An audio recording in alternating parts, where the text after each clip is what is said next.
Welcome to Web-Minded Computer Institute.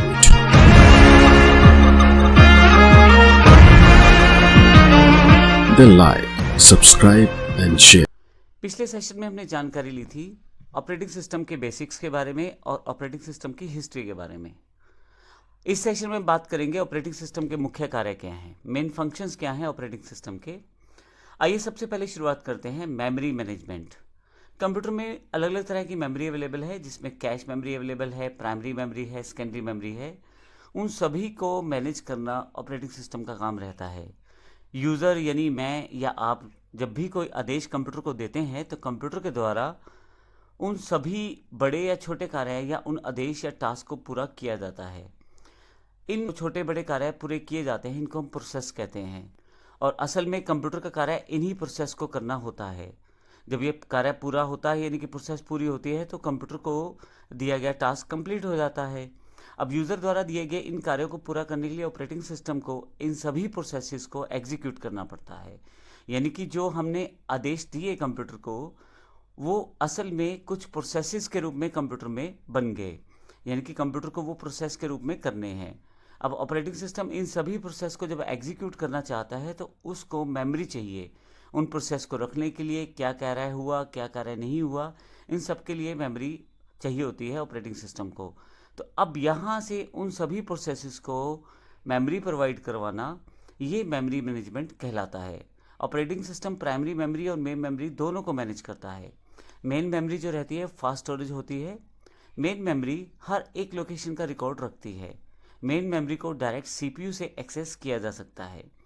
Memory management primary memory का record रखता है कि इसका कौन सा एड्रेस यूज़ किया जा रहा है, कौन सा एड्रेस अभी यूज़ नहीं है। मल्टी प्रोग्रामिंग में ये भी ध्यान रखा जाता है कि किस प्रोसेस को कब और कितनी मेमोरी मिलेगी। यह ऑपरेटिंग सिस्टम खुद ही डिसाइड कर लेता है, इसमें यूज़र का कोई भी रोल नहीं रहता है। जब किसी प्रोसेस की ज़रूरत नहीं है तो ऑपरेटिंग सिस्टम उसे खुद ही फिनिश करता है और उसको दी गई मेमोरी उससे खाली करवा ली जाती है। और अगर किसी दूसरी प्रोसेस को उस मेमोरी की ज़रूरत है तो वो मेमोरी जो खाली की गई है वो दूसरी प्रोसेस को दे दी जाती है।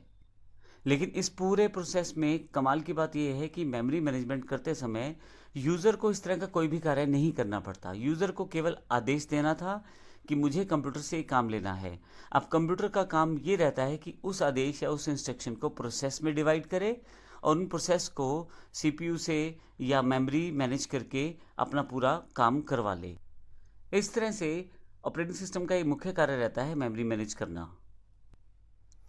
ऑपरेटिंग सिस्टम का जो दूसरा मुख्य कार्य है वो डिवाइस मैनेजमेंट है।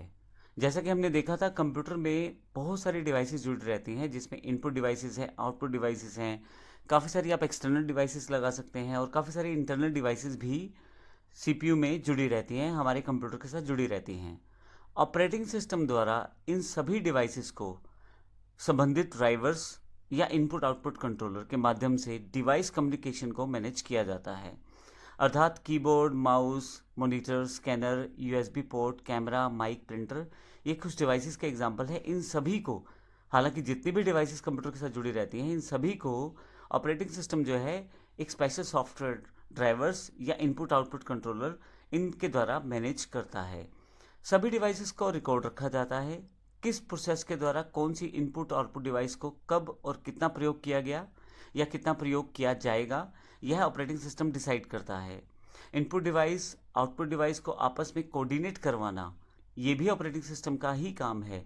जब एज ए यूज़र जब हम कोई कमांड देते हैं तो ऑपरेटिंग सिस्टम इस कीबोर्ड से इनपुट लेता है और फाइनली उसके ऊपर सीपीयू से प्रोसेस करवाना और एक आउटपुट जनरेट करके आपको कुछ रिजल्ट्स देना, ये सारा काम जो ऑपरेटिंग सिस्टम द्वारा तय कर लिया जाता है डिवाइस मैनेजमेंट के द्वारा।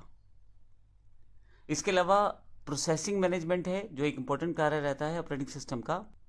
अगर हम प्रोसेसिंग मैनेजमेंट की बात करें तो यूज़र द्वारा जो कमांड्स कंप्यूटर को दी जाती हैं, ऑपरेटिंग सिस्टम उन कमांड्स को, उन रनिंग प्रोग्राम की प्रोसेसिंग को मॉनिटर करता है। यह डिसाइड करता है कि किस प्रोसेस में कितना टाइम लगेगा, उस प्रोसेसिंग को कब वापस लिया जाए ताकि अगर और कोई प्रोसेसिंग है तो उनको टाइम दिया जा सके, जो प्रोसेसिंग चल रही है वो प्रॉपर्ली कंप्लीट हो जाए। इस तरह से पूरा का पूरा प्रोसेस यानी कि जो टास्क कंप्यूटर को दिए गए हैं यूज़र द्वारा, उन सब को मैनेज करना भी ऑपरेटिंग सिस्टम का काम रहता है।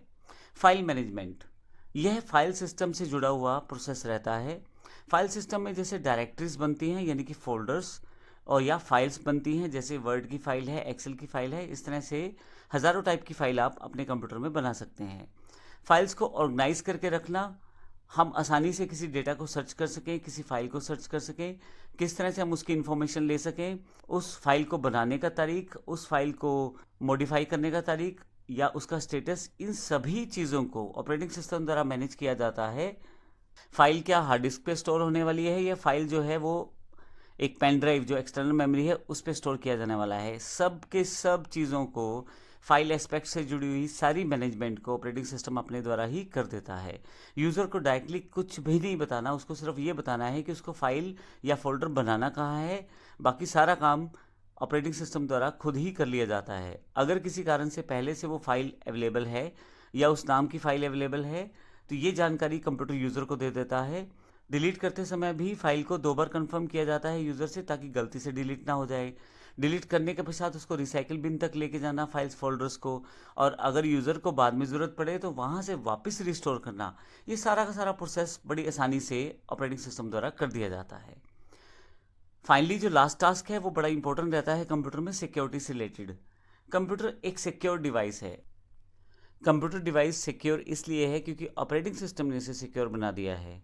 कंप्यूटर सिस्टम में अवेलेबल जितना भी इंफॉर्मेशन डेटा रहता है उसको प्रॉपरली पासवर्ड के थ्रू इवन एनक्रिप्ट करके उसे रखा जा सकता है। यह सब जो है ऑपरेटिंग सिस्टम के द्वारा ही संभव है। डेटा को अनऑथराइज एक्सेस नहीं मिल पाती। हर एक डेटा को एक्सेस करने के लिए अलग अलग लेवल की सिक्योरिटी सेट की जा सकती है, और जितना आप चाहें जिस सिक्योरिटी लेवल को आप इम्प्लीमेंट करते हैं विदाउट ऑपरेटिंग सिस्टम के यह पॉसिबल नहीं होता, और यूज़र का डेटा प्रॉपरली वहाँ पे संभाल के रखा जा सकता है ऑपरेटिंग सिस्टम की सिक्योरिटी मैनेजमेंट के द्वारा। तो इस पूरे सेशन में हमने मेन फंक्शंस देखे हैं ऑपरेटिंग सिस्टम के जो इंपॉर्टेंट रहते हैं, जो कि ऑपरेटिंग सिस्टम के मुख्य कार्य रहते हैं। अगले सेशन से हम बात करेंगे टाइप्स ऑफ ऑपरेटिंग सिस्टम के बारे में। धन्यवाद।